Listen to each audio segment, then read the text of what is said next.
अस्सलाम वालेकुम नाज़रीन, मैं हूं आपका मेज़बान ज़ुबैर अहमद भट्टी, वॉइस न्यूज़ नारंग मंडी। मैं इस वक्त मौजूद हूं पाकिस्तान तहरीक इंसाफ PP 135 चौधरी उमर आफ्ताब बिलू के डेरे पर।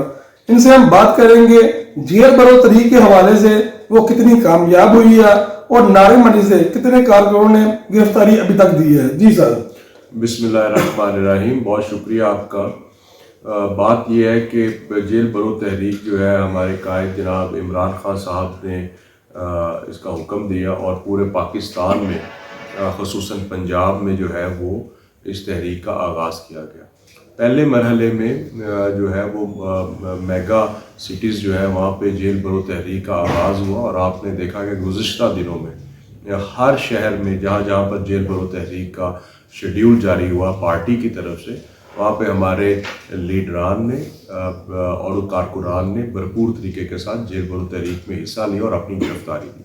पहले दिन लाहौर से आगाज़ हुआ और वहाँ पे आपने देखा कि हमारे वाइस चेयरमैन जनाब शाह महमूद कुरैशी साहब, सेक्रेटरी जनरल असद उमर साहब और आज़म स्वाति साहब और हमारे दीगर जो रहनुमा थे और कारकुनान, उन्होंने वहाँ पे गिरफ़्तारी दी और इस तरह ये सिलसिला चलता जा रहा है। मुख्तलिफ अजला में जो है ये सिलसिला चल रहा है। सर, मुल्क में जो मौजूदा सूरत हाल है इस हवाले से आपका क्या कहना है?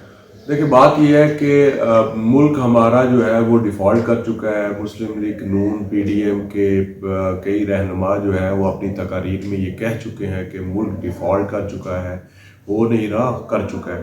तो यही बात तो हम लोग कह रहे हैं और जब से इमरान खान साहब को गैर आइनी तरीके के साथ उतारा गया और इम्पोर्टेड हुकूमत हम पे मुसल्लत हुई, उस दिन से लेके आज के दिन तक इस मुल्क में जो है वो लोगों की ज़िंदगियाँ अबतर से अबतर होती चली जा रही हैं। लोग खुशहाली की बजाय बदअमनी में मुब्तला होते जा रहे हैं और हमारा मुल्क जो है यहाँ पे गुर्बत जो है इंतहाई ज़्यादा बढ़ने लगी है। तो आज हमारे मुल्क में आप देख लें कि हमारी रिज़र्व्स ख़त्म हो चुके हैं। आज जो है वो हम लोग इंपोर्ट कोई चीज़ कर नहीं सकते। हमारी कंटेनर्स जो है वो खड़े हुए हैं पोर्ट पे, लेकिन हम उसे रिलीज़ नहीं कर सकते। यहाँ पे इजनास की किल्लत होती जा रही है, यहाँ पे ग़िज़ाई किल्लत जो है ये बहुत बड़ा मसला है, अद्वियात की किल्लत होती जा रही है।